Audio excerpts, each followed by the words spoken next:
Hello, guys. Topic is thermodynamics,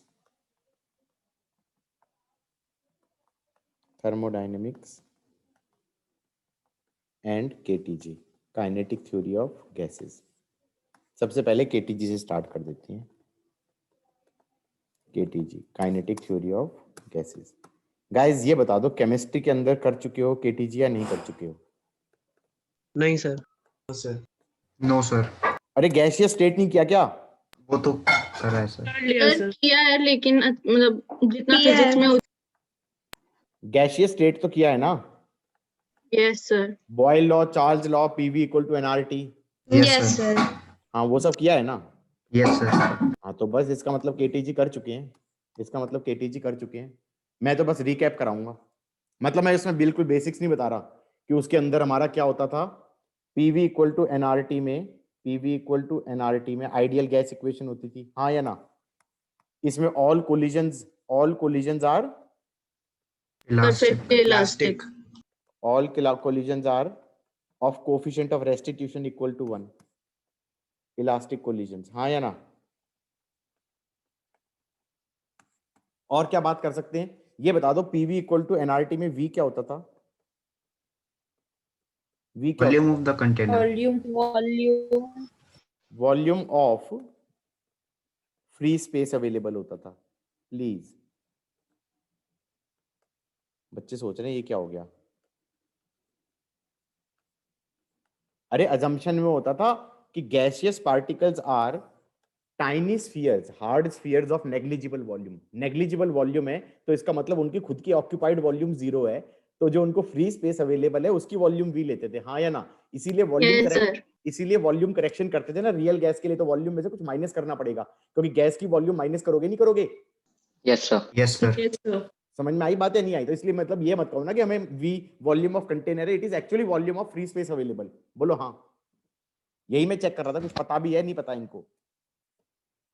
Basic assumptions of PV equal to nRT are basically gaseous particles are point masses, spherical point masses of negligible volume which undergo perfectly elastic collisions with the walls of container. हाँ या ना? Yes sir. Yes sir. अब मान लो हमसे कहा जाए what is origin of pressure? What is origin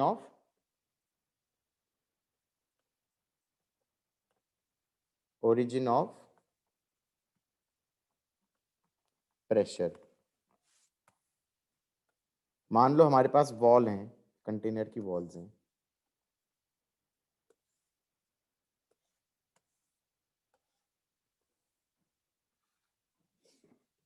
एक point mass है, इसका मास m है, उसका x एक्सिस में वेलोसिटी vx है. तो हम ये कह सकते हैं इस वॉल के ऊपर एवरेज फोर्स कितना लगाएगा. इस वॉल के ऊपर एवरेज फोर्स कितना लगाएगा. Average force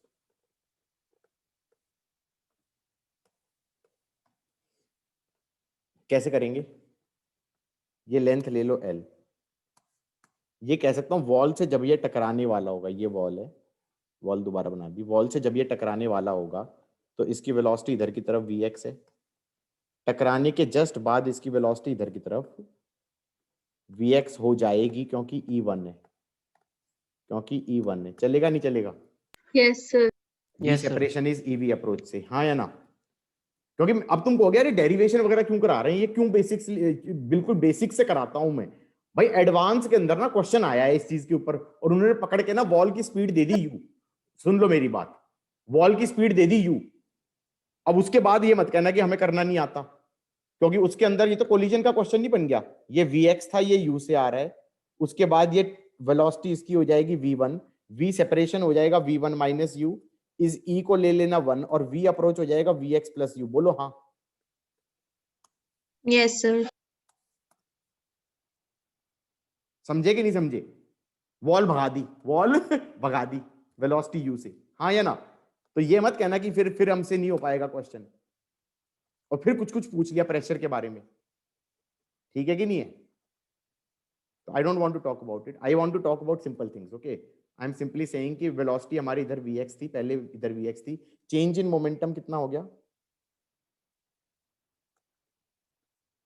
2m vx, change in momentum upon time, क्या मैं कह सकता हूं कि ये हो जाएगा force delta p by delta t, ये फोर्स हो गया Yes, sir. ऑन m, ये हो गया फोर्स ऑन m, किधर की तरफ लगेगा final momentum minus initial momentum, इसका मतलब पार्टिकल पे फोर्स लगा इधर की तरफ और फोर्स ऑन वॉल लगा इधर की तरफ, बोलो हाँ। Yes sir. अब कोई मुझे ये बताए कि जो ये डेल्टा टी है ये कौन सा टाइम है? ये वो टाइम है जितनी देर तक ये कांटेक्ट में रहा होगा दीवार के साथ, हाँ या ना? Yes, Yes, sir. sir. Technically तो वही होना चाहिए, टेक्निकली तो वही होना चाहिए कि जितनी देर तक ये वॉल के साथ कांटेक्ट में है।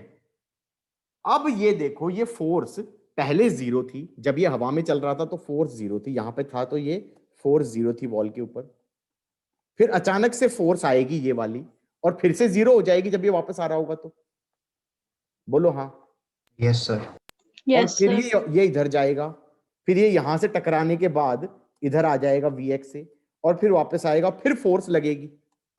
तो इसका मतलब फोर्स का अगर टेक्निकली देखा जाए तो ग्राफ कैसा होगा, वॉल पे फोर्स कैसे लग रही है, पहले जीरो, अचानक से बहुत ज्यादा, फिर जीरो, फिर अचानक से बहुत ज्यादा, हाँ या ना? ऐसी तो होगा। Yes, sir. लेकिन अगर कोई Yes. एवरेज फोर्स निकालना चाहता है, average force between two collisions निकालना चाहता है, तो क्या ये कह सकता हूं कि डेल्टा टी, ये वाला मत लो, ये वाला डेल्टा टी मत लो, कौन से वाला डेल्टा टी मत लो, जो ये दीवार के साथ कांटेक्ट वाला डेल्टा टी है ये मत लो, इसकी जगह कौन सा डेल्टा टी ले लो, जाने का और फिर आने का, बोलो हाँ। Yes sir. तो क्या मैं ये कह सकता हूं डेल्टा टी ले लूं 2L बाई वी एक्स, बोलो हाँ। Yes, sir. तो क्या मैं ये कह सकता हूं कि एफ एवरेज ऑन वॉल कितना हो जाएगा, एफ एवरेज ऑन वॉल हो जाएगा 2m vx upon 2L by v x, ये हो जाएगा m vx का स्क्वायर अपॉन L, चलेगा? This is F average on wall due to one particle of gas.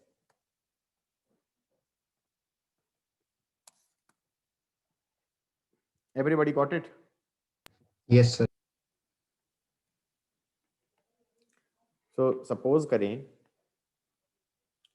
करें ये कंटेनर था, एवरीबॉडी,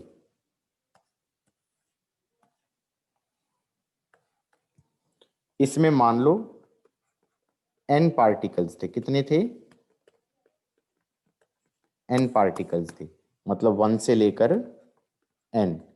तो मुझे ये कहना चाहिए कि मैं किसी ith पार्टिकल के लिए कर रहा था, जो कर रहा था ये, तो उसकी वेलोसिटी इधर की तरफ थी vxi, x component of ith, तो मैंने कहा फोर्स एक के कारण कितनी आ रही थी, m vx1 square by l, दूसरे पार्टिकल के लिए कारण कितनी आ जाएगी average force, m vx2 square by l, l ये वाला लेंथ है, बोलो हाँ।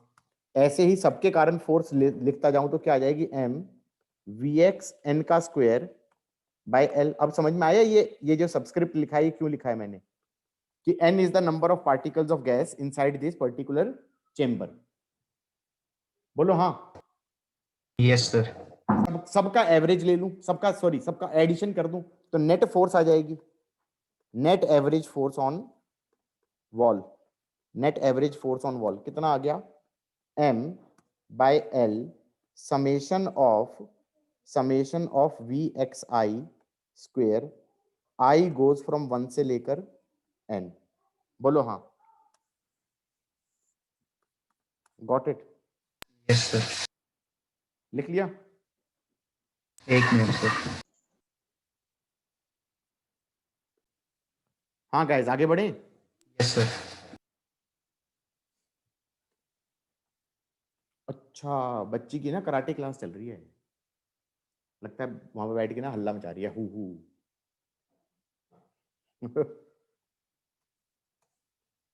ठीक है। तो ये हो गया एवरेज फोर्स ऑन वॉल। अच्छा अब ये बताओ, रैंडम मोशन होता है ना गैस का, रैंडम मोशन होता है गैस का, बोलो हाँ। Yes, sir. जो चेंबर है उसके अंदर गैस का जो मोशन है वो तो रैंडम है। क्या मैं ये कह सकता हूं कि जैसे ये फर्स्ट पार्टिकल है, इसका एक्स कंपोनेंट भी होगा Vx1, इसका y कंपोनेंट भी होगा Vy1, इसका z कंपोनेंट भी होगा Vz1, जो दूसरा होगा उसका x कंपोनेंट भी होगा Vx2, इसका y कंपोनेंट भी होगा Vy2 और इसका z कंपोनेंट भी होगा Vz2। हम ये कह सकते हैं रैंडम मोशन है, तो वेलोसिटी वेक्टर्स वेक्टर्स में अगर लिख दें v1 vector plus v2 vector and goes on till vn vector, इन सब का सम 0 होना चाहिए। किस किस को ये समझ में आया है, बोलो।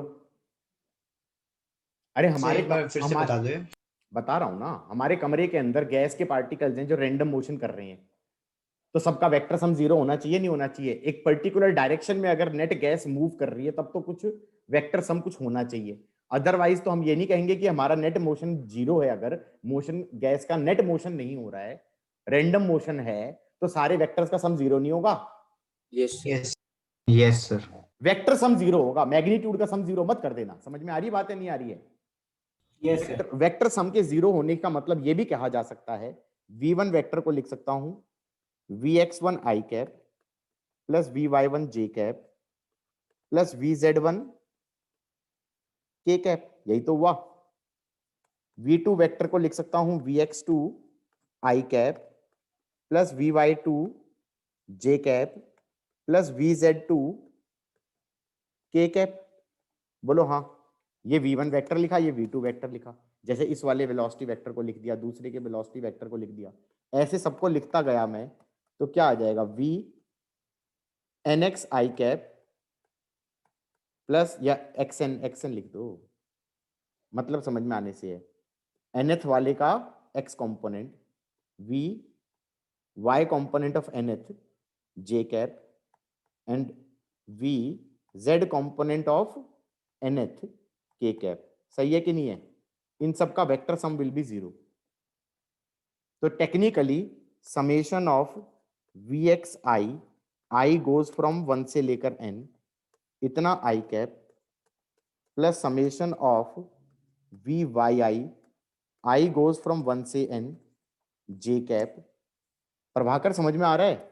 Plus summation of Yes, sir. v zi, i goes from 1 से n k कैप, इन सब का सम इज 0। बोलो हाँ। Yes, sir. इतनी इतनी धीरे धीरे मैंने कभी नहीं पढ़ाया, पता है, बहुत धीरे धीरे पढ़ाया है, वरना मैं तो यहाँ पर इसी लाइन में बोल देता हूँ, देखो ऐसा है मित्रों क्या हो रहा है, हमारा वेलोसिटी वेक्टर्स का सम कर रहे हैं 0, वेलोसिटी वेक्टर्स का सम कर रहे हैं 0, तो इसका मतलब सबके x कंपोनेंट्स का सम 0 हो जाएगा, सबके y कंपोनेंट्स का सम 0 हो जाएगा, सबके z कंपोनेंट्स का सम 0 हो जाएगा, अगर साइन के साथ ले रहे हैं तो, हाँ या ना? तो हम ये कह देंगे summation of vxi is 0, i goes from 1 से n, and summation of vyi, i goes from 1 से n is 0, and summation of vzi, I goes from 1 से n is 0. Got it or not? Yes, sir. यही तो मैंने बोला है कि इसका सम 0 हो जाएगा, इसका 0 हो जाएगा, इसका 0 हो जाएगा, हाँ या ना? Yes, sir. This is because of random motion. किस किस को ये समझ में आया है? Everybody got it? Yes, sir. Yes, sir. Yes, sir. अच्छा अब ये बताओ v1 स्क्वायर क्या होगा? v1 स्क्वायर, ये v1 स्क्वायर क्या चीज है भाई? क्या हम कह सकते हैं v1 square will be magnitude का square, that is vx1 square plus vy1 square plus vz1 square? हाँ X component square plus Y component square plus Z Yes, component sir. Square, v2 square क्या होगा, v x2 square plus v y2 square plus v z2 square. Yes, sir.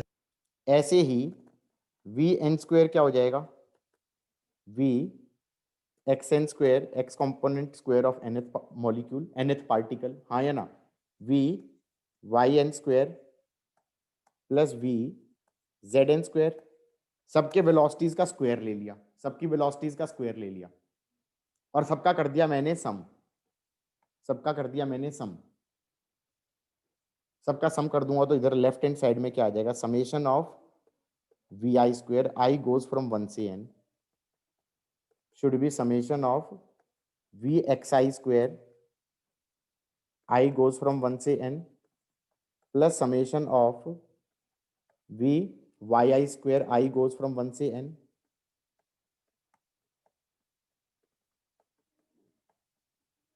plus vzi square, I goes from 1 से n.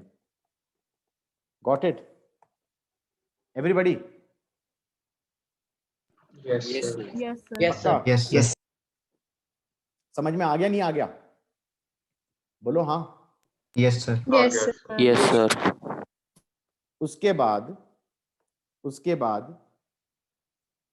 क्योंकि random motion है तो ये बताओ, जो ये एक्स एक्सिस है, वाई एक्सिस है और जेड एक्सिस है, ये इंटरचेंजेबल होते हैं।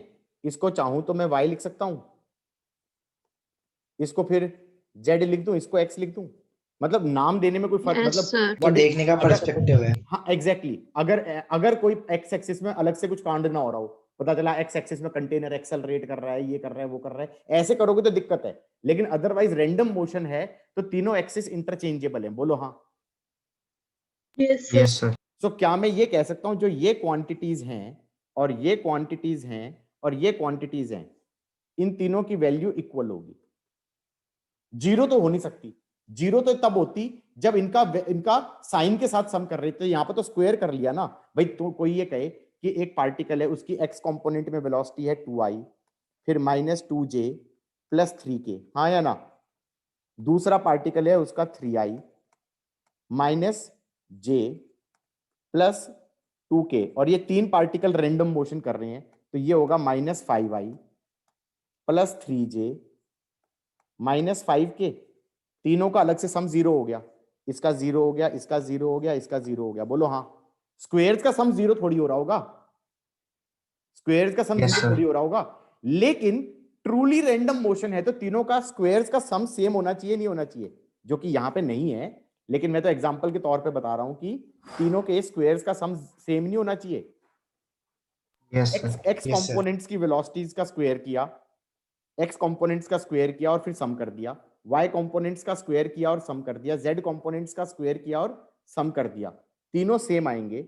और अगर तीनों सेम आएंगे तो क्या मैं ये लिख सकता हूं, summation of v x i square, i goes from 1 से n into 3 times is summation v i square, i goes from 1 से n, बोलो हाँ। अरे ये भी बराबर, ये भी बराबर, ये भी बराबर, Yes, sir. पक्का हजम हुई है बात। यहां पर जाके बच्चों को हजम नहीं होती कि तीनों का सम सर ने बराबर क्यों लिख दिया। सर ये वाली चीज एक बार फिर से बता दो थोड़ी सी। अरे बस मान लो कि लिख लिया, अब ठीक है, नहीं समझ में आया तो मान लो कि लिख लिया। हमने कहा क्योंकि तीनों एक्सिस इंटरचेंजेबल हैं इसलिए स्क्वायर्स का सम सेम होता है। ठीक है सर। इसको लिख दो साइड में, मैटर ऑफ फैक्ट। क्या लिख दो, मैटर ऑफ फैक्ट। ठीक है यहां तक? इसका मतलब मैं summation of v x i square, i goes from 1 से n, इसको लिख सकता हूं summation of v i square, i goes from 1 से n का 1/3, बोलो हाँ। Yes, sir. Yes sir. अब इतना लिख चुके हो ना सबके सब, तो आगे बढ़ेंगे। यस सर लिख लिया। एक Sir, एक मिनट।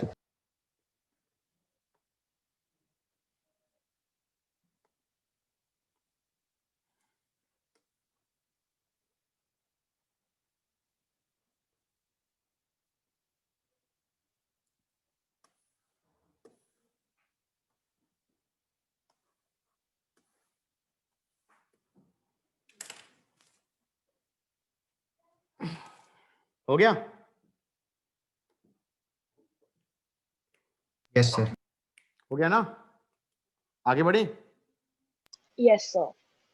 मैं ये कह रहा था, अब फिर से प्रेशर वाले पे आए कि डेरिवेशन कर रहे थे हम। तो पहली बात तो ये बता दो, ओरिजिन ऑफ प्रेशर क्या है? What is the origin of pressure on a container containing gas? Gas के कारण जो प्रेशर लगता है, क्यों लगता है? क्या मैं कह सकता हूँ कोलिजन्स के कारण लगता है?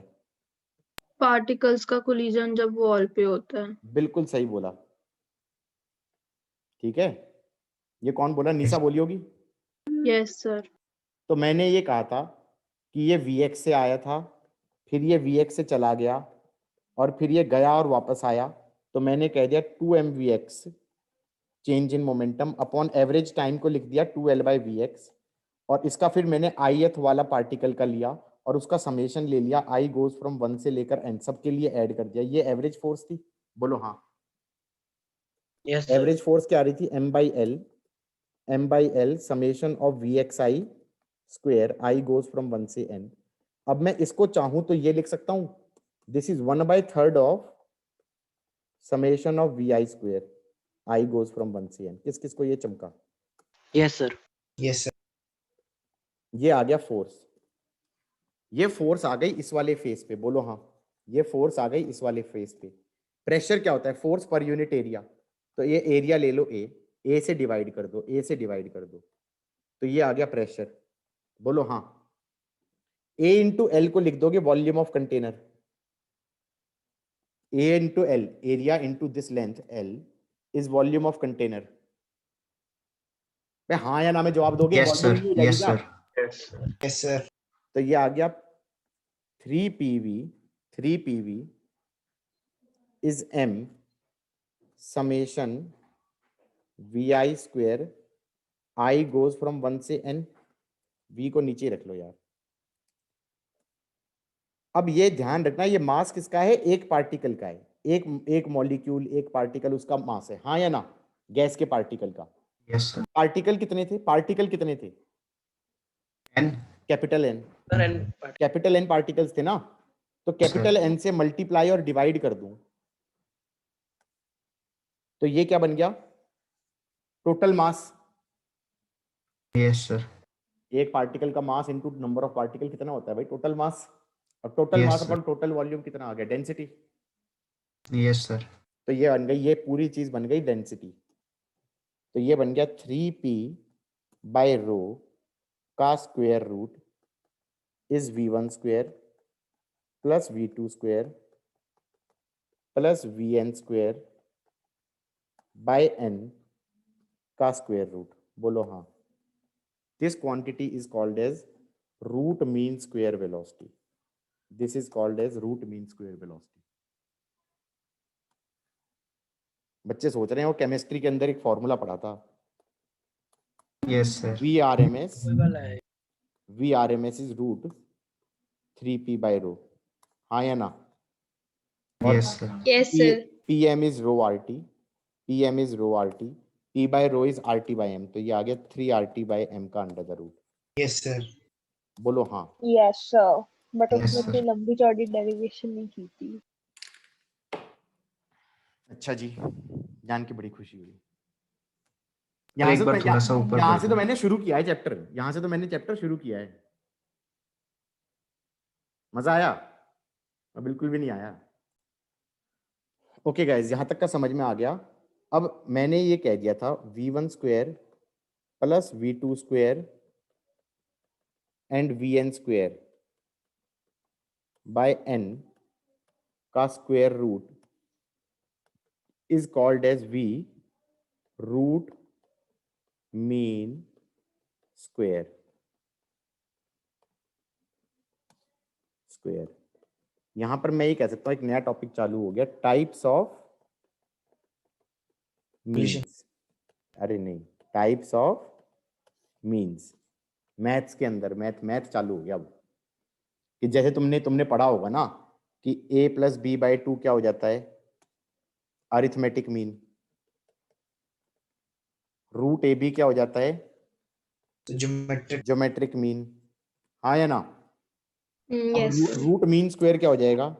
ए square plus B square by 2 का square root. This is root mean square. इसको एक्चुअली गलत बोलते हैं, रूट मीन स्क्वायर नाम ही नहीं देना चाहिए, उल्टा पढ़ते हैं. स्क्वायर्स के मीन का स्क्वायर रूट. बोलो हाँ. स्क्वायर्स के मीन, स्क्वायर्स का मीन ले लिया, का स्क्वायर रूट. बोलो हाँ. Yes, sir. ऐसे हमारे पास क्यूब रूट मीन क्यूब भी आ सकता है. हाँ या ना? ये क्या आ जाएगा? A cube plus B cube by 2 का क्यूब रूट. बोलो हाँ. ऐसे ही मैं ये भी Yes. कह सकता हूं, mth ऑर्डर मीन भी आ सकता है. mth ऑर्डर मीन क्या हो जाएगा? a की पावर m प्लस b की पावर m बाई 2 का mth रूट. भाई एंड के डायमेंशंस तो a और b के होने चाहिए ना. अगर a हमारा न्यूटन में है, b हमारा न्यूटन में है, तो एंड की जो आंसर होना चाहिए वो न्यूटन में ही होना चाहिए, नहीं होना चाहिए जो भी वैल्यू ली है तुमने. मीटर पर सेकंड में ली है तो मीटर पर सेकंड में होना चाहिए. तो बाद में mth रूट लेना पड़ेगा, नहीं लेना पड़ेगा? Yes, sir. डायमेंशन अलग थोड़ी कर दोगे. लिख लिया सबने? Yes sir. ये मैं क्या पढ़ा रहा हूँ? मैं फिजिक्स पढ़ा रहा हूँ, मैथ पढ़ा रहा हूँ. सर आरएमएस वैल्यू तो एसी वोल्टेज में भी यूज होती है ना? हाँ.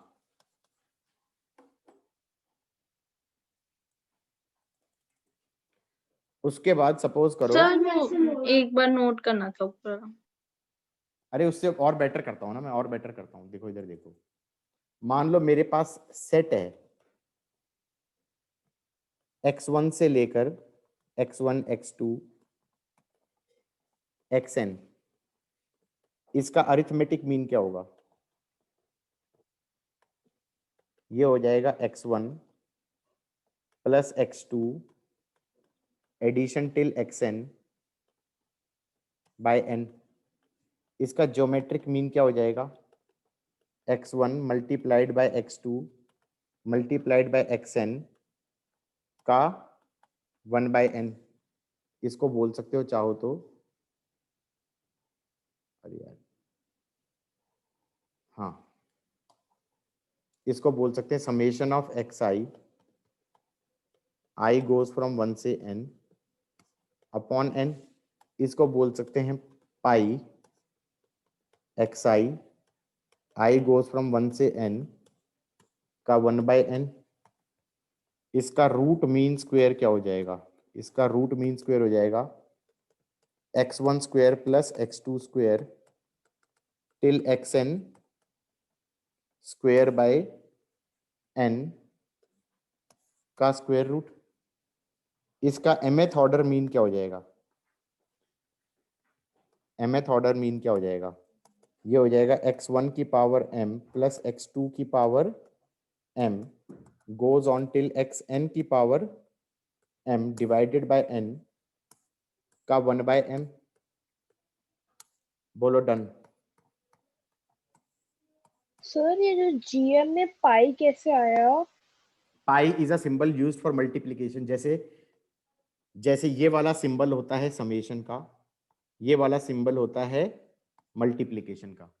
और नहीं आता तो भाई क्या कर क्या रहे हो तुम कैसे कैसी मैथ पढ़ते रहते सर हो? नहीं, मैं मेडिकल की बच्ची हूँ.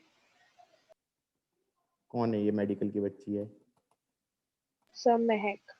ओके. मेरे को तो लग रहा है इनको भी नहीं पता होगा.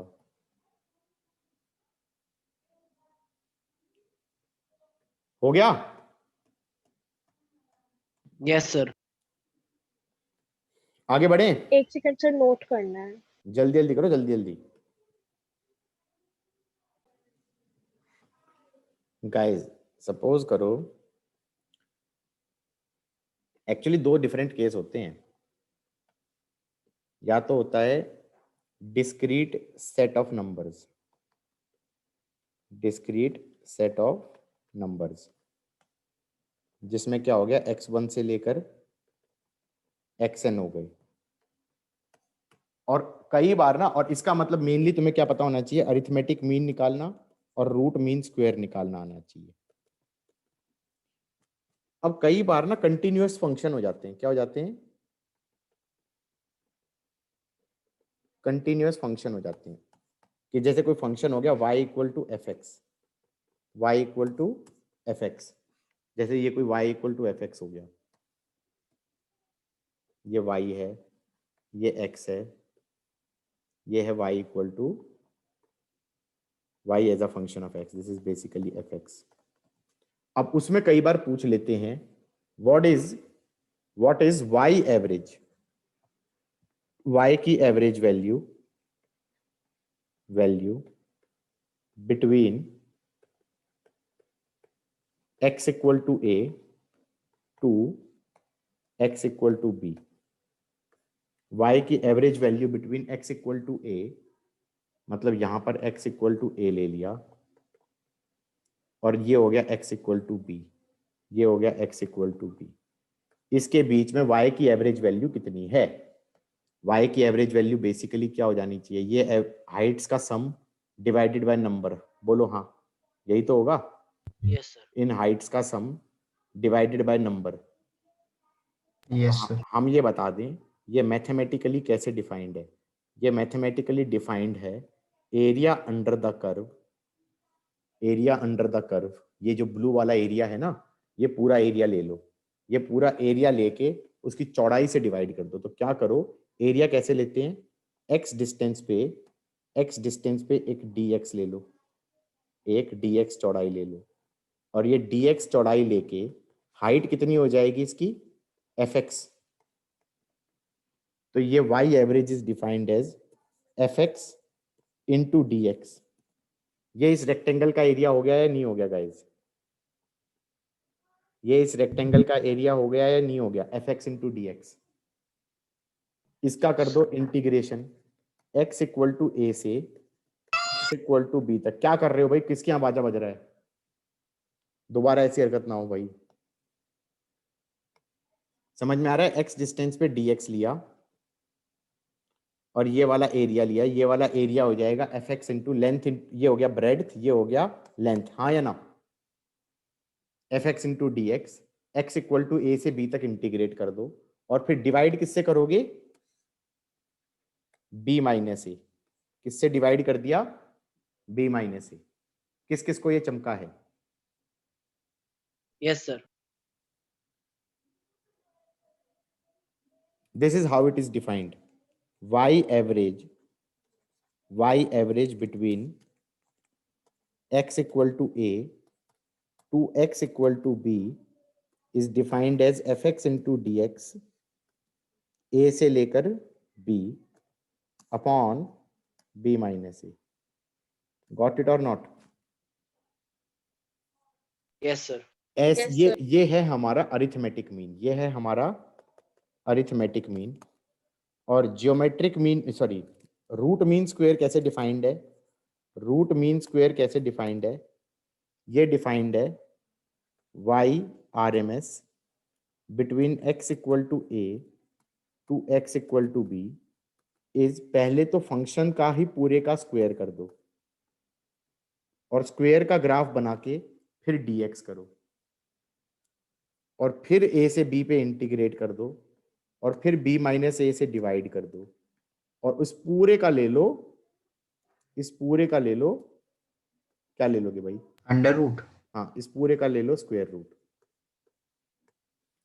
11th में इन दो फॉर्मूलों की कोई खास जरूरत नहीं है, और 12th के अंदर एसी चैप्टर के अंदर भर भर के ये फॉर्मूले यूज होंगे। समझ में आ रहा है नहीं आ रहा है, उस टाइम पे नो होल्स बार्ड मैथमेटिक्स आ जाएगा। और ध्यान रखना y एवरेज को का सिंबल होता है ऐसे y,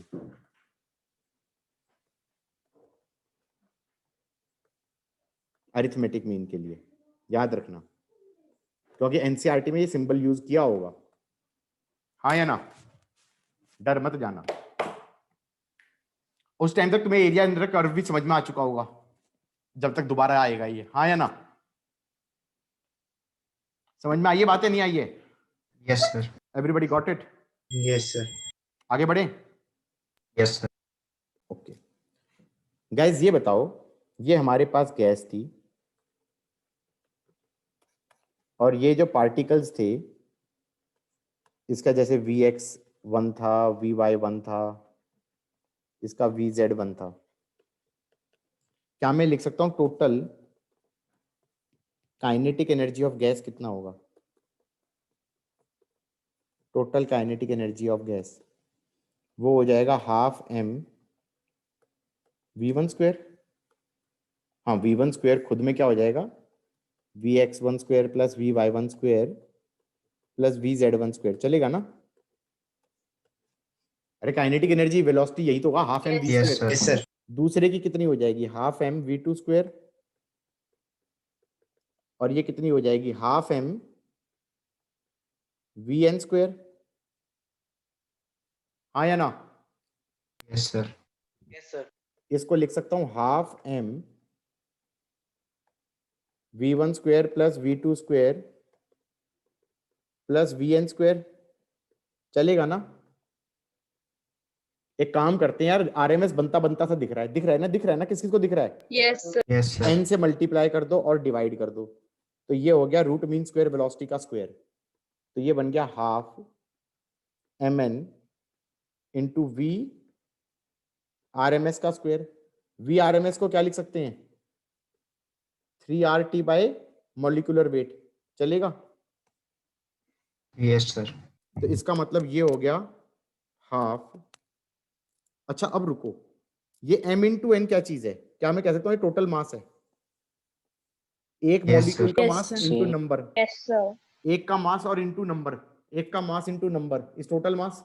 total mass by molecular Yes. Weight क्या हो गया? n, नंबर ऑफ मोल्स, चलेगा? Yes, sir. किस किस को चमक गया? Yes sir. भाई एक फॉर्मूला आ गया, भाई फॉर्मूला आ गया। क्या आ गया मित्रों? Formula. Total kinetic energy of gas is given by 3/2 nRT. It is given by 3/2, ठीक है क्या? 3/2 nRT, ठीक है? प्रथम तुम अपना म्यूट कर लो यार, आवाज आ रही है। प्रथम ठीक है गाइस, जहां तक का समझ में आ गया? Yes, sir. अच्छा यहां पर या फिर 3/2 PV भी लिख सकते हैं, 3/2 PV भी लिख सकते हैं। यहां पर एक चीज मैं बोलना चाहूंगा कि R की वैल्यू क्या लेनी चाहिए? 8.314, 8.314। तो ये आंसर किस में आएगा? जूल में। जूल। और अगर तुमने 2 ले ली R की वैल्यू, कैलोरी। तो ये आंसर कैलोरी आएगा कैलोरी में। और यहां पर अगर 3/2 PV से किया तो प्रेशर लेना चाहिए न्यूटन पर मीटर स्क्वायर में, और वॉल्यूम लेनी चाहिए मीटर क्यूब में। ये भी चलेगा? हाँ या ना? और Yes, sir. ब्लंडर कब हो जाएगा? अगर किसी ने प्रेशर ले लिया एटमॉस्फेयर में और वॉल्यूम ले लिया लीटर में, तो एक नई यूनिट ऑफ एनर्जी बन जाएगी 3/2 PV atmosphere litre. Atmosphere litre it is a new energy unit of energy. पता है ना कितना होता है? 1 atmosphere litre, 1 atmosphere litre is 101 joule. Yes, sir. क्योंकि Yes, 1 sir. Atmosphere is 1.01 into 10 की पावर 5 न्यूटन पर metre square, and 1 litre is 10 की पावर -3 मीटर क्यूब, तो दैट इज 101 जूल।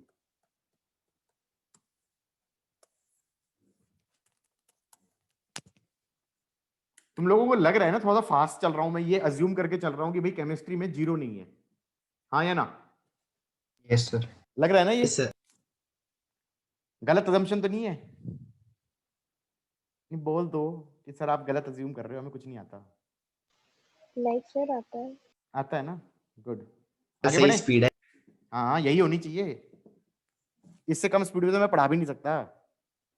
मुझे थ्योरी आती ही नहीं बकवास वाली, समझ में आ रहा है? जो इसकी केटीजी की प्रॉपर थ्योरी है, पॉइंट टू पॉइंट करके लिखना एंड ऑल दैट, वो मुझे थोड़ी आता है भाई। मैं फिजिक्स पढ़ा रहा हूँ, केमिस्ट्री थोड़ी पढ़ा रहा हूँ। बोलो हाँ।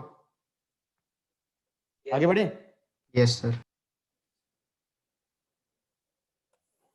ठीक है, ओके। तो न्यूमेरिकल के पॉइंट ऑफ व्यू से ये सब हो गया। उसके बाद एक और चीज आती है, पीवी इक्वल टू एनआरटी। यहां पर ध्यान रखना, अगर ये न्यूटन पर मीटर स्क्वायर में है और ये मीटर क्यूब में है तो आर हमारा 8.3 है,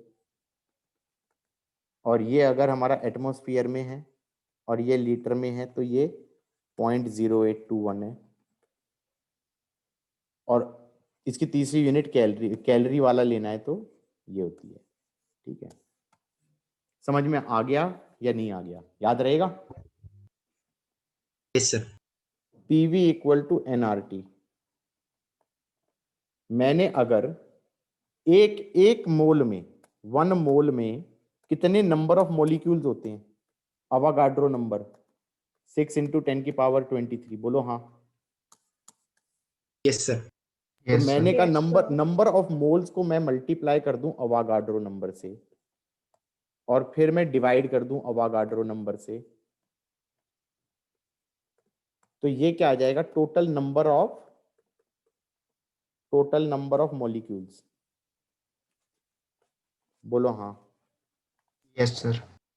इसको n लिख दो, तो NKT, PV equal to NKT, और R/N0 को बोल दिया K, R/N0 को बोल दिया K, हाँ या ना। एक नया कांस्टेंट, क्या बोल दिया, R/N0 को बोल दिया एक नया कांस्टेंट।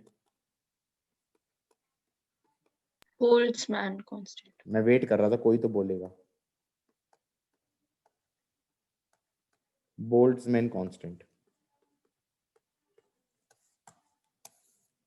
R हो गया 8.314 डिवाइडेड बाय 6 × 10⁻23, ये बन जाएगा 1.38 × 10⁻−23। This is your Boltzmann constant. चलेगा। एवरीबॉडी गॉट इट और नॉट?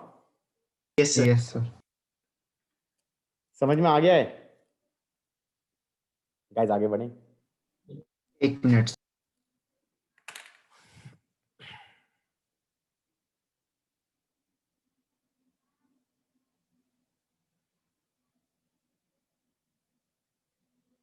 लिख लो तो बता देना।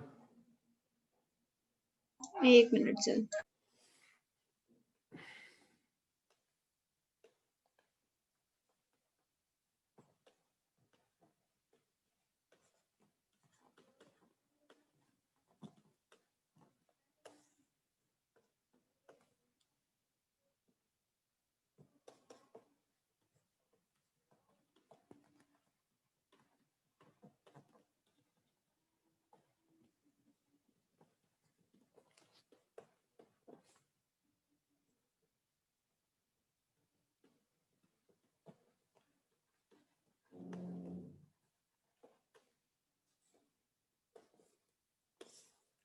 देखो, डिग्रीज ऑफ फ्रीडम F से डिनोट कर देते हैं। It is different number of ways a body can possess energy.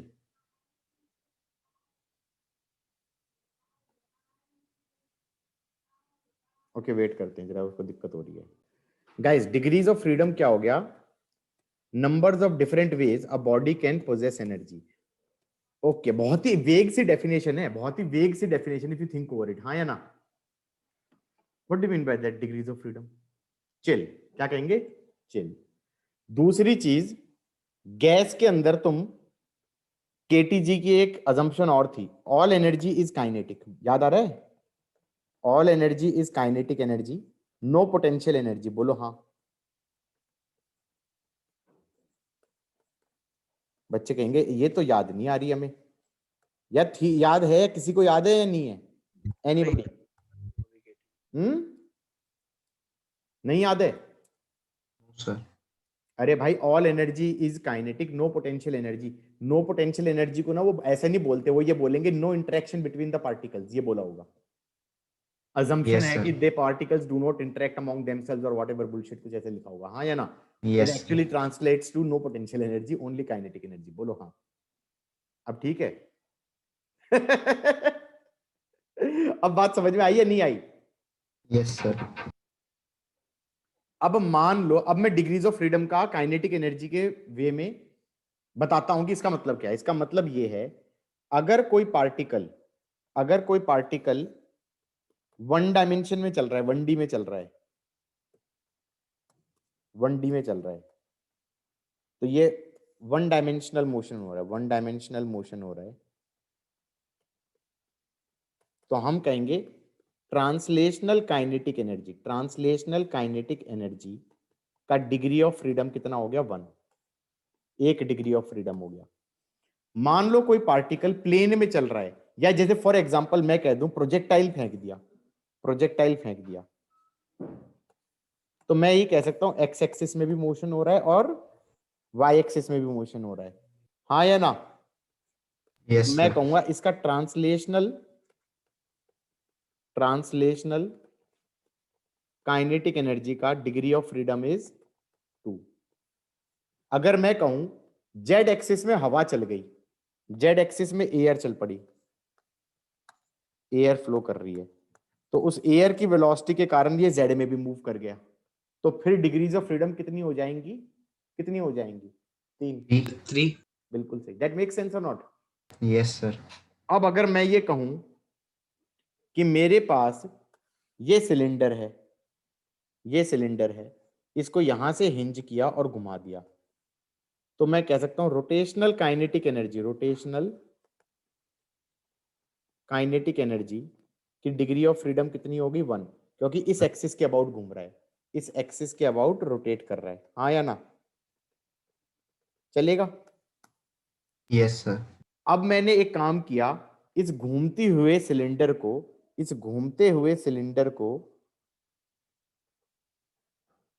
Projectile बना दिया तो मैं ये कह सकता हूं 1 डिग्री ऑफ फ्रीडम तो हो गया रोटेशन का, और 2 डिग्री ऑफ फ्रीडम हो गए ट्रांसलेशन के, और टोटल डिग्री ऑफ फ्रीडम हो गए 3। ये हो गए ट्रांसलेशनल काइनेटिक एनर्जी के, ये हो गए रोटेशनल काइनेटिक एनर्जी के। बोलो हाँ। Happy with your life? Yes, sir. ध्यान रखना, ट्रांसलेशन और रोटेशन ही काउंट करते हैं, वाइब्रेशनल काइनेटिक एनर्जी काउंट नहीं करते। किसके अंदर? गैसेस के अंदर, या लो टेम्परेचर पे। वो हाई टेम्परेचर पे होता है, उसकी थ्योरी केमिस्ट्री वाले बताएंगे, हम नहीं बताएंगे। गॉट इट और नॉट? उसका एक Yes, sir. फॉर्मूला सा होता है शायद, Yes, sir. हाँ उसका एक फॉर्मूला होता है n करके 3n समथिंग समथिंग करके कुछ होता है, वो फॉर्मूला केमिस्ट्री वाले बताएंगे, फिजिक्स वाला नहीं बताएगा। वाइब्रेशनल काइनेटिक एनर्जी को हम काउंट नहीं करेंगे। किस किस को ये समझ में आ गया कि डिग्री ऑफ फ्रीडम 3 कैसे बोली मैंने?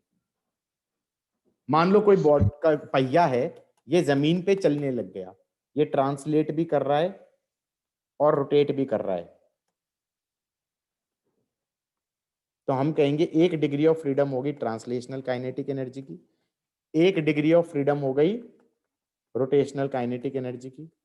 बोलो हाँ। Yes, sir. लिख लिया सबने? गाइस मैं ये कह रहा था, मोनो एटॉमिक गैस है, ये कौन सी होती है? Ideal gases. Am I right? Ideal gases monoatomic ही तो होती हैं यार, हीलियम हो गया, नियॉन हो गया एंड ऑल दैट, हाँ या ना? Yes, sir. तो इनके अंदर पॉइंट मासेस हैं। पॉइंट मास रोटेट कर सकता है क्या? ये बताओ। रोटेट, स्फीयर रोटेट कर सकता है, हाँ या ना? Point Yes, mass sir. थोड़ी रोटेट करेगा। तो it can only do translational motion, they can only do translational motion. तो इनकी डिग्रीज ऑफ फ्रीडम कितनी हो जाएंगी? 3 हो जाएंगी ट्रांसलेशनल काइनेटिक एनर्जी के लिए, और 0 हो जाएंगी रोटेशनल काइनेटिक एनर्जी के लिए। लिख लिया एक एवरीबॉडी? Minute sir.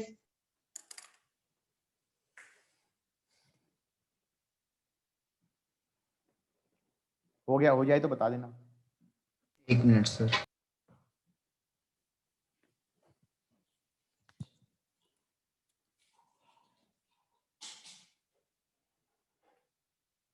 हो गया sir.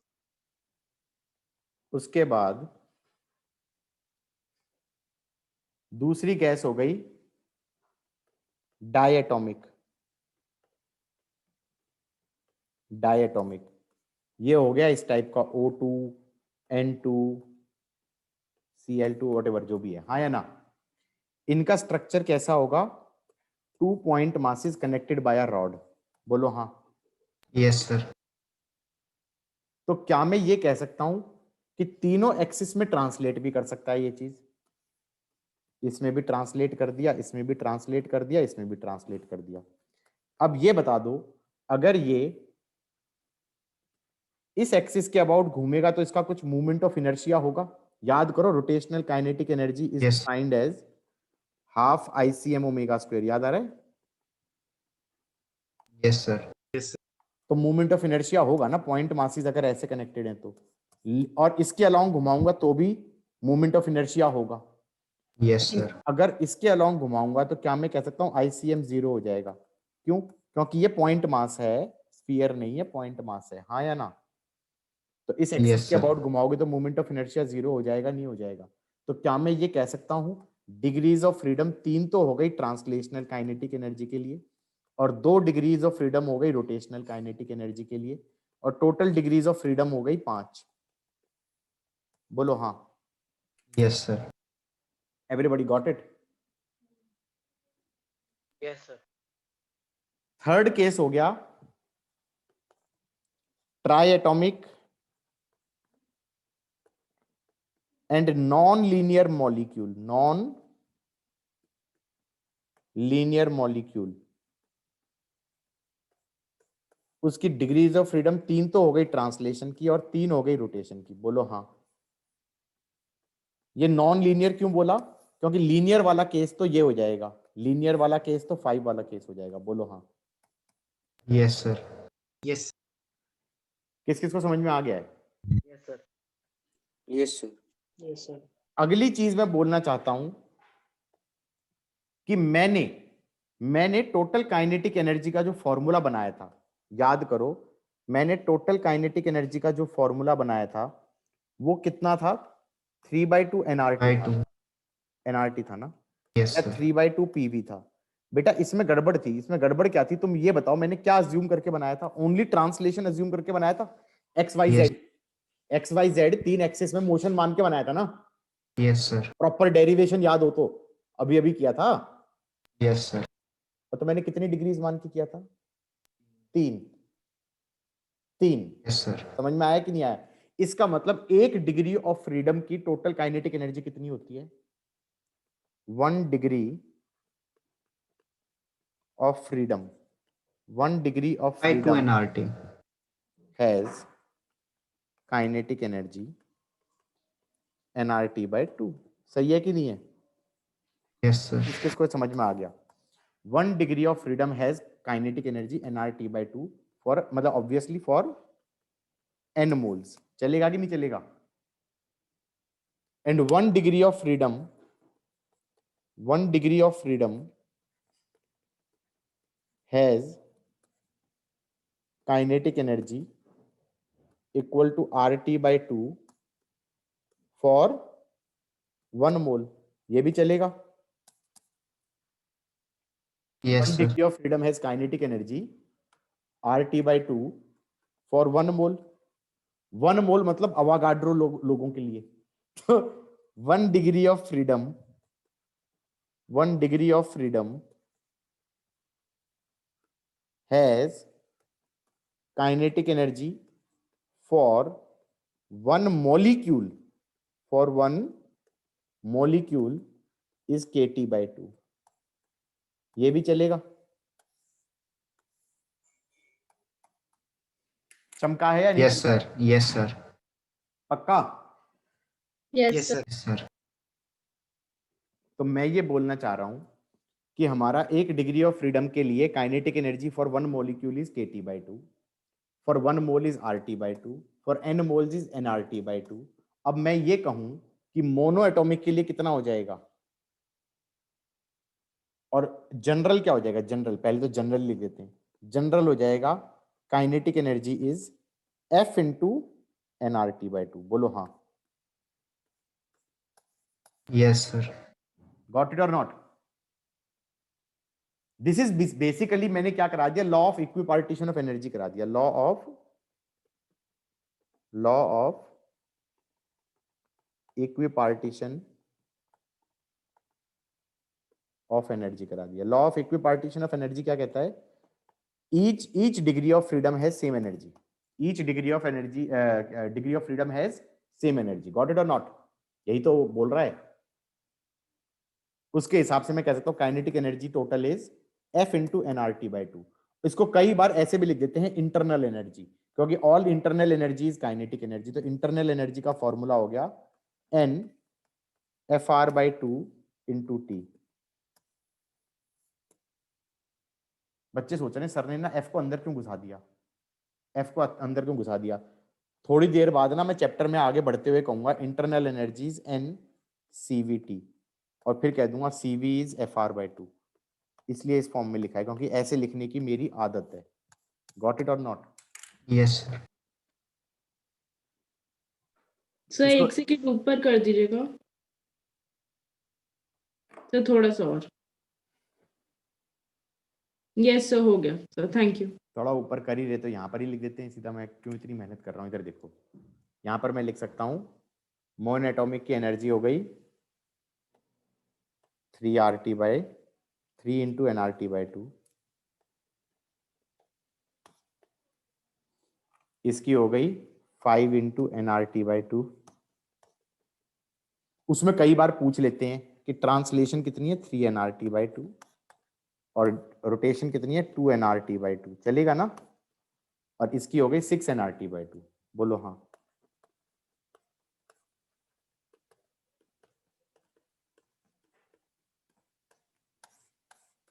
Everybody got it? Sir थोड़ा ऊपर। अरे इसमें लिखना क्या है? फॉर्मूला तो नीचे दे ही दिया F nRT बाई 2, तो 3 nRT नहीं बाई 2। वो और मुझे ऊपर नहीं नहीं नहीं, वहीं पे थोड़ा दूसरा कुछ लिखना है। यहाँ डायटोमिक्स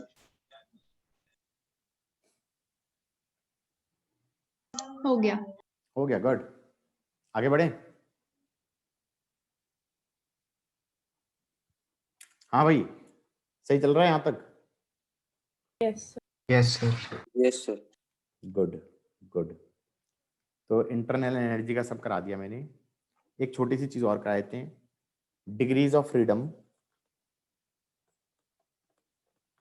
degrees of freedom for a mixture of gases.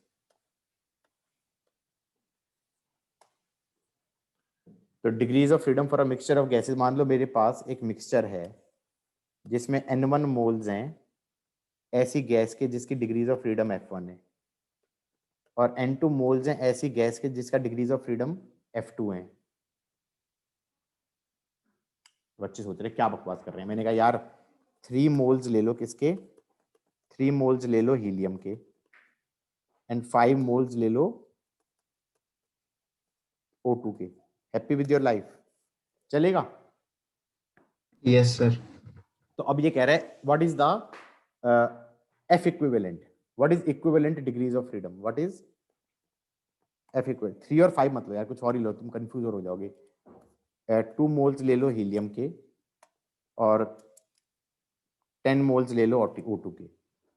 तो F इक्विवेलेंट निकालना है। F इक्विवेलेंट निकालने का मतलब क्या हुआ? नंबर ऑफ मॉलिक्यूल्स उतने ही रखो, नंबर ऑफ मॉलिक्यूल्स उतने ही रखो, तो मतलब नंबर ऑफ टोटल मोल्स उतने ही रखो ऑफ अ हाइपोथेटिकल गैस जिसका F इक्विवेलेंट इतना है, so that at temperature T and so that at temperature T this mixture and the equivalent gas should have same internal energy or not? बराबर। Equivalent का मतलब क्या बोलना चाहोगे तुम? यही तो बोलना चाहोगे कि यार जो मिक्सचर था ना जिसके अंदर 2-3 तरह की गैस मिक्स कर दी है, कुछ मोनो कुछ डाई कुछ ट्राई, मैंने कहा नंबर ऑफ पार्टिकल्स उतने होने चाहिए, लेकिन एक हाइपोथेटिकल गैस ले लूं जिसका F इक्विवेलेंट यूनिफॉर्म है, so that at temperature T दोनों का इंटरनल एनर्जी सेम है। यार ये बता दो इंटरनल एनर्जी का सम कितना होगा लेफ्ट हैंड साइड में? लेफ्ट हैंड साइड में होगा F1 N1 RT बाई 2, बोलो हाँ, plus F2 N2 RT by 2। चलेगा ना? और राइट साइड में क्या हो जाएगा? N1 plus N2 into F equivalent RT by 2, same temperature पे। बोलो हाँ। Yes sir. तो फॉर्मूला बन गया F equivalent is N1F1 plus N2F2 upon N1 plus N2। किसी को याद है तो ऐसे ही फॉर्मूला बनाते थे उसका कि हमारे पास एक गैस है, हमारे पास एक गैस है जिसमें N1 मोल्स हैं जिसका मॉलिक्यूलर वेट M1 है, N2 मोल्स हैं जिसका मॉलिक्यूलर वेट M2 है। यस सर, याद मैंने है। कहा एक काम करो, इसको रिप्लेस कर दो एक यूनिफॉर्म गैस से जिसमें total number of particle same है। टोटल नंबर ऑफ पार्टिकल मतलब total number of mole same है, so that total mass of this mixture should be same as total mass of this hypothetical gas। हाँ या ना? मास क्या होता है? Number of moles into molecular weight. तो हम कहेंगे N1M1 plus N2M2 should be equal to N1 plus N2 into M equivalent. हाँ या ना? इक्विवेलेंट का मतलब क्या हुआ? टोटल मास सेम होना चाहिए ना, मिक्सचर का जो मास था वही तो हमारा इक्विवेलेंट का भी होना चाहिए। गॉट Yes, इट और sir. नॉट? किस किस को चमक गया ये? Yes, sir. Yes sir. या केमिस्ट्री में फॉर्मूला ही रटा था सिर्फ? How is that? बढ़िया चल रहा है? Yes, sir. गाइस बढ़िया चल रहा है? Yes, sir. तो केटीजी हो गया। खत्म सर। हाँ केटीजी हो इतना ही गया। था? और क्या होगा? सर क्वेश्चन वगैरह के Question एग्जांपल कराऊंगा। सर। हाँ भाई क्वेश्चन कर पढ़ो क्या बोल रहा है, और इस क्वेश्चन में कुछ गिवन भी होगा। मान लो क्वेश्चन में गिवन है कि एटमॉस्फेरिक प्रेशर को मान लो, assume P atmosphere is 76 centimeter of Hg।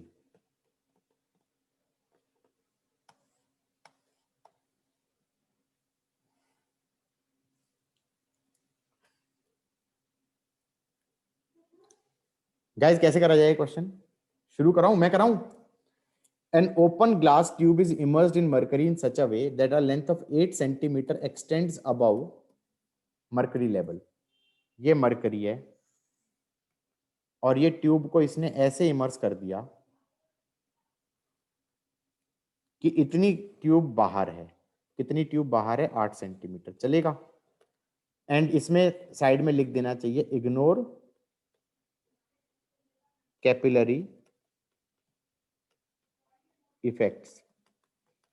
वैसे भी कैपिलरी इफेक्ट तभी लगते हैं जब ट्यूब वेरी थिन होती है। बोलो हाँ। Yes sir. वैसे भी कैपिलरी इफेक्ट्स तभी लगते हैं जब ट्यूब काफी थिन होती है। हाँ या ना? तो इग्नोर द कैपिलरी इफेक्ट्स। यहां मरकरी है, यहां मरकरी है, यहां पर 1 एटमॉस्फेयर है, यहां पर 1 एटमॉस्फेयर है। चलेगा? तो ये कह रहा है an open glass tube is immersed in mercury in such a way that a length of 8 centimetre x tends above the mercury level. चलेगा यहां तक? अब ये कह रहे हैं the open and is closed. Open and is closed, so what they have done is basically taken a lid and covered this, taken a lid and covered this। ये भी है भाई। अब ये अंदर गैस हो गई, अब ये अंदर गैस हो गई। ये 8 सेंटीमीटर है और ये 1 एटमॉस्फेयर है। चलेगा यहां तक? ये मरकरी है। अब ये कह रहा है it is raised vertically up by 44 centimetre. इसको ऊपर ले गए, इसको ऊपर ले गए कितना? 44 सेंटीमीटर। इसको ऊपर मूव किया 44 सेंटीमीटर। किस किस को समझ में आ रहा है? ग्रेविटी के कारण मरकरी ऊपर चढ़ना नहीं चाहेगा, एयर एक्सपेंड Yes, हो sir. जाएगी। एयर एक्सपेंड हो जाएगी। बोलो हाँ। Yes sir. एयर एक्सपेंड हो जाएगी। मरकरी यहां से तो ऊपर चला ही जाएगा, लेकिन उतना ऊपर नहीं जाएगा जितना तुम्हें लग रहा था। हाँ या ना? Yes sir. तो 44 सेंटीमीटर और ऊपर ले गए तो ये टोटल लेंथ हो गई 52 सेंटीमीटर, क्योंकि 8 सेंटीमीटर तो पहले ही था। अब ये कह रहा है लेंथ ऑफ एयर कॉलम कितना होगा? मैंने कहा यार वो एयर कॉलम एक्सपेंड हो जाएगा, एयर कॉलम एक्सपेंड हो जाएगा, एयर कॉलम एक्सपेंड हो जाएगा। बोलो हाँ। Yes sir. ये पूछा है एक्स। और प्रेशर कम हो जाएगा उसके अंदर, प्रेशर उसमें कम हो जाएगा। किस किस को ये समझ में आ गया? यस हाँ या सर। ना? Yes sir. बेटा ये बता दो, ये बता दो, PV equal to NRT liquid पे लगाते हो गैस पे लगाते हो? सर गैस पे। गैस पे लगाते गैस। हो। गैस। गैस पे लगाते हैं। चलो ये तो कॉमन सेंस समझ में आ रहा है। तो फॉर गॉड से गलती से कभी लिक्विड में मत लगा देना इन क्वेश्चंस में। मैंने देखा है बच्चों को ऐसा करते हुए। ये गैस है, इस पे पीवी इक्वल टू एनआरटी लगा दो। जब कुछ नहीं दिया तो क्या अज्यूम कर लेंगे, टेम्परेचर कांस्टेंट। तो क्या मैं ये कह सकता हूं 1 एटमॉस्फेयर इंटू वॉल्यूम हो जाएगा 8 into area of cross section, ये एरिया ऑफ क्रॉस सेक्शन हो गया, is equal to P1 into X into A. चलेगा? ये एक इक्वेशन हो गई। बोलो हाँ, किस किस को ये समझ में आ गया है? Yes sir. पक्का? Yes sir. अब ये है, अब सर ये ये है, वाला नहीं समझ में आया।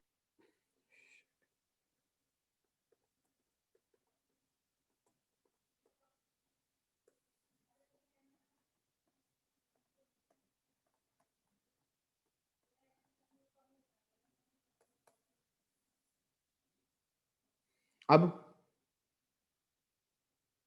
यस सर, आगे। अब मैं आगे आगे बढ़ता हूं। अब ये बताओ कि एक इक्वेशन और चाहिए, क्योंकि दो अननोन है, P1 और X। अब ये बता दो, यहां पर और यहां पर प्रेशर इक्वेट कर सकते हैं? यस सर, कर सकते यस हैं। सर। यहां पर और यहां पर कर सकते हैं, सेम लेवल पे ही तो इक्वेट करते थे। Yes sir. यस सर, इधर हाँ, तो यहां पे प्रेशर कितना था? P P atmosphere. Not. Yes sir. और यहां पे प्रेशर कितना है? P1 plus 52 minus X rho G. बिल्कुल सही कहा बच्ची ने, 52 माइनस एक्स रो जी। समझ में आया कि नहीं आया? Yes sir. थोड़ी सी गलती करी है उसने, वो मैं बता देता हूं। उसने गलती ये करी है कि P एटमॉस्फेयर अगर तुम SI में ले रहे हो तो ये होना चाहिए P1 plus 52 minus X upon 100 into rho of mercury into G, और रो ऑफ मरकरी हो जाएगा 13600, जी हो गया 9.8। बोलो हाँ। अरे मीटर में लोगे ना, HROG में मीटर में लोगे ना, सेंटीमीटर में यस Yes, थोड़ी। सर। sir. Yes sir. अब तुम कहोगी इस पूरी एक्सरसाइज में P एटमॉस्फेयर को 76 सेंटीमीटर ऑफ Hg लिखने का क्या फायदा हुआ? लिखा है ना इसने 76 सेंटीमीटर ऑफ Hg, इसको लिखने का क्या फायदा हुआ? हाँ या ना? मैंने कहा इसका फायदा ये बताओ, 76 सेंटीमीटर ऑफ Hg का मतलब क्या है? What do you mean by pressure is, what do you mean by pressure is 76 centimetre of Hg? इसका मतलब क्या है? मतलब इतनी हाइट का मर्क्यूरी मतलब का कॉलम 70, जितना हाँ pressure. Exactly 76 by 100 into rho mercury into G. बोलो हाँ। Yes sir. इसका मतलब ये है ना? Yes sir. इसका मतलब कभी भी कोई प्रेशर अगर SI यूनिट में दिया है, मान लो SI यूनिट में दिया है 10 इंटू 10 की पावर 5 न्यूटन पर मीटर स्क्वायर, तो उसको हम सेंटीमीटर ऑफ Hg में कैसे लिखेंगे? उसको लिख देंगे X बाय 100 इंटू 13600 इंटू 9.8। बोलो हाँ। बोल सकता हूँ यस ना? सर। मान लो कोई इतना प्रेशर दिया है तो उसको सेंटीमीटर ऑफ मरकरी में कन्वर्ट करना होगा, तो ऐसे कन्वर्ट करेंगे या नहीं करेंगे? Yes sir. कैलकुलेटर उठाते हैं जरा, कैलकुलेटर कहाँ गया भाई? ये हो गया 10 की पावर, एक काम करो ना,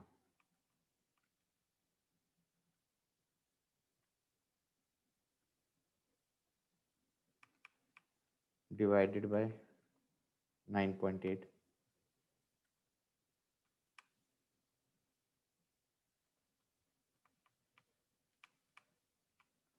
सेवन 750 आ रहा है, तो X आ रहा है 750 सेंटीमीटर ऑफ Hg।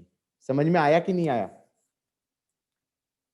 किसी को समझ में आ रहा है कि कभी Yes, मान लो sir. प्रेशर दे दिया 2 इंटू 10 की पावर 4 न्यूटन पर मीटर स्क्वायर, तो उसको लिख दो X by 100 into rho Hg into G, तो ये आ जाएगा X हो जाएगा X centimetre of Hg।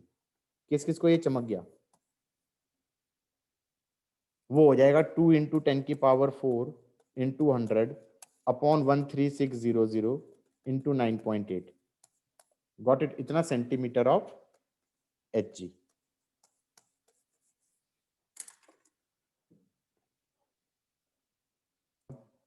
Guys यहां तक का समझ में आ गया? अब ऊपर बढ़ते हैं। Yes, sir. अब ऊपर बढ़ते हैं। ये क्वेश्चन था, 2 इक्वेशन लिखी थी मैंने, 2 इक्वेशन लिखी थी। पहले तो जो ये सेकंड वाली इक्वेशन लिखी है, ये जो सेकंड वाली इक्वेशन लिखी है मैंने, उसमें क्या लिखा है, यहां का pressure plus H rho G is यहां का प्रेशर, हाँ या ना? तो P1 plus H rho mercury into G is यहां का प्रेशर, ये एसआई में लिखा है।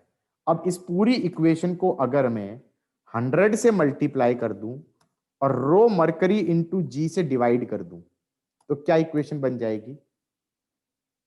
क्या मैं ये लिख सकता हूं? लेफ्ट हैंड साइड में बन जाएगा, लेफ्ट हैंड साइड में बन जाएगा P atmosphere in centimetre of H G is P1 in centimetre of H G plus 52 minus x. किस किस को ये समझ में आया?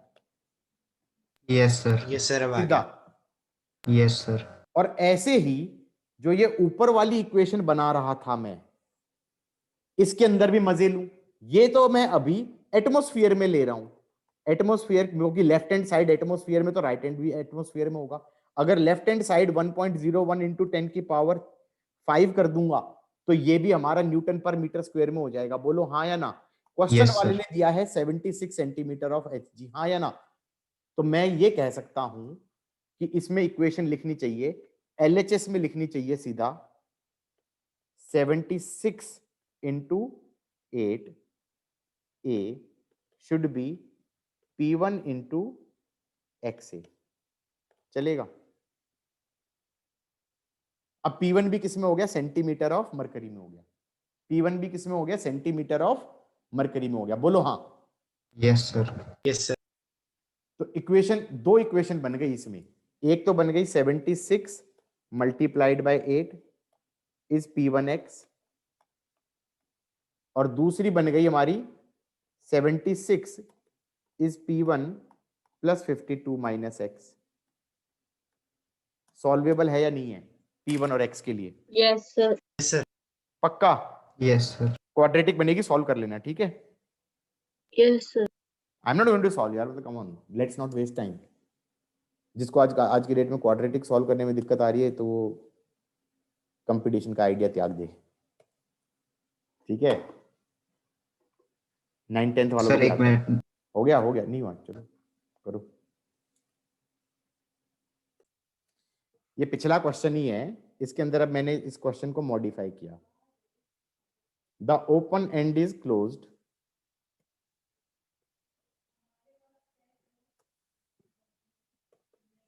and the tube is pushed down in mercury so that top of tube is on same level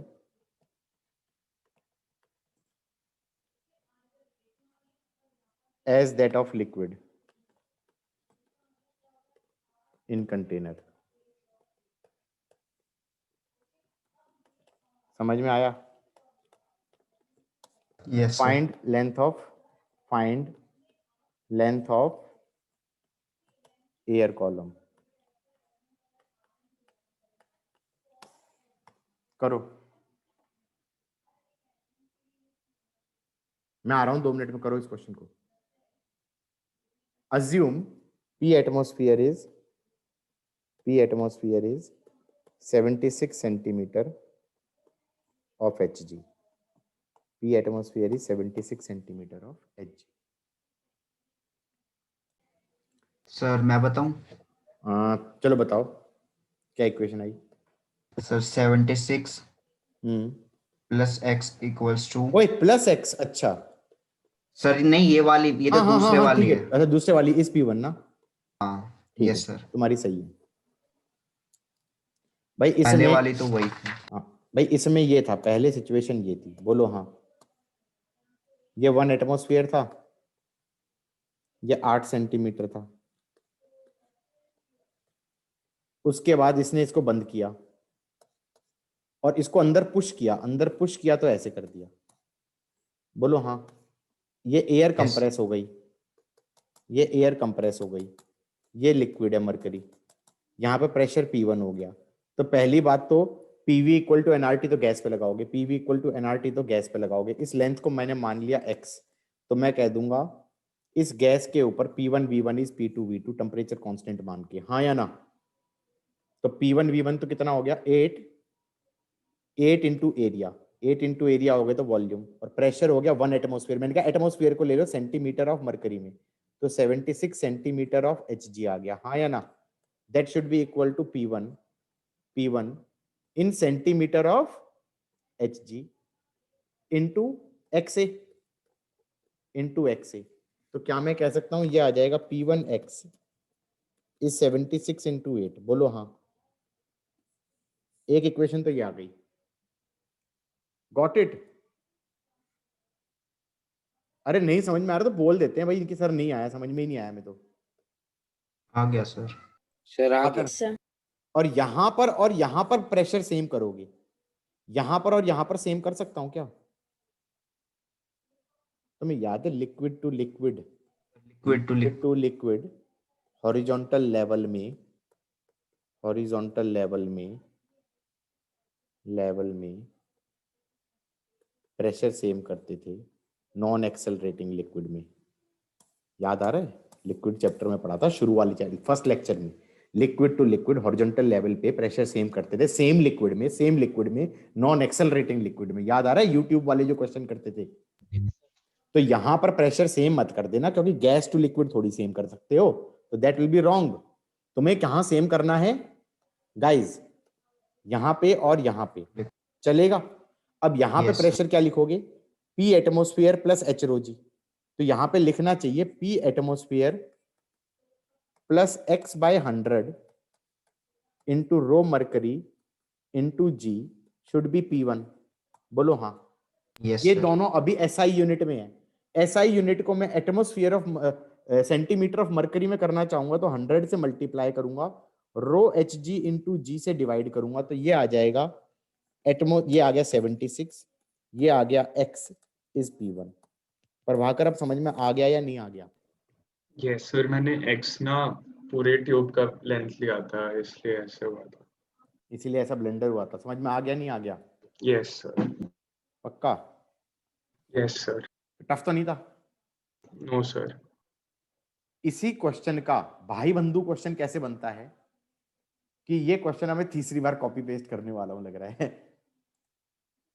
control C control V, control C control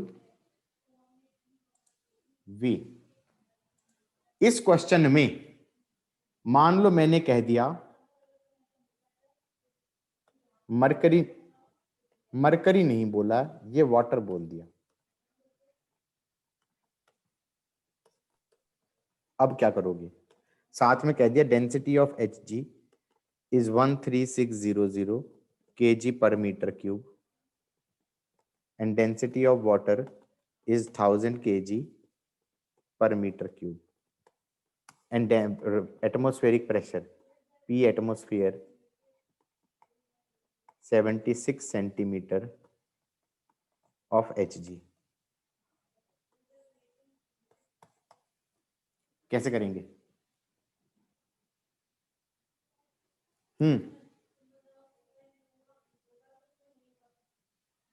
बोलो।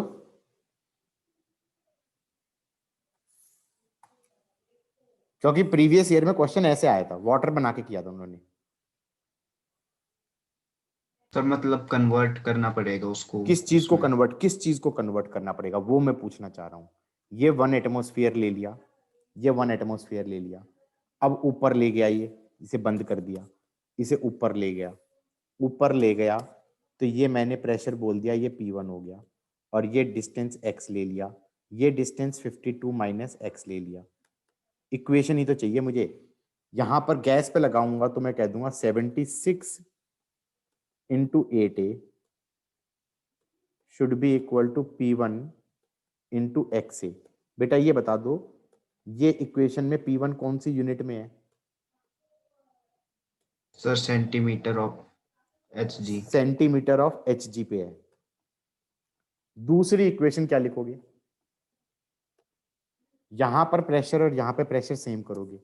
यहां पे प्रेशर है P एटमॉस्फेयर और वहां पे हो जाएगा P1 plus 52 minus x divided by 100 into rho water. Rho water G नहीं होगा, वाटर जी।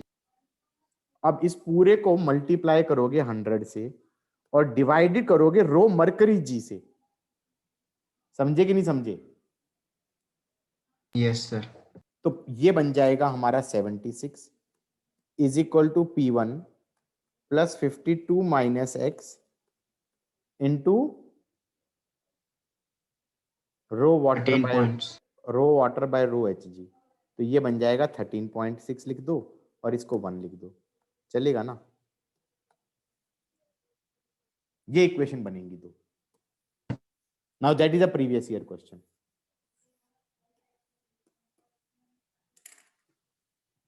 किस किस को ये बात समझ में आई है इस क्वेश्चन में? Yes sir. सर क्योंकि तुम्हें लग रहा था कि ये क्वेश्चन मतलब भाई बहुत ही मतलब ट्रेडिशनल सा क्वेश्चन है और गलती करवाने के लिए क्या कर दिया, वाटर में कन्वर्ट करवाने वाली बात हो गई। जिसको ये चीज समझ में नहीं आई वो कर पाएगा? वो तो रट के No, कर रहा sir. होगा, वो रट के कर रहा होगा, वो रट के कर रहा होगा, उसको समझ में ही नहीं आएगा कि ये क्या करना चाहिए यहां पर। अब एवरीबॉडी गॉट इट और नॉट? सर सबको समझ में आ गया है? Yes sir. आज के लिए इतना काफी है। काफी है इस टॉपिक पे।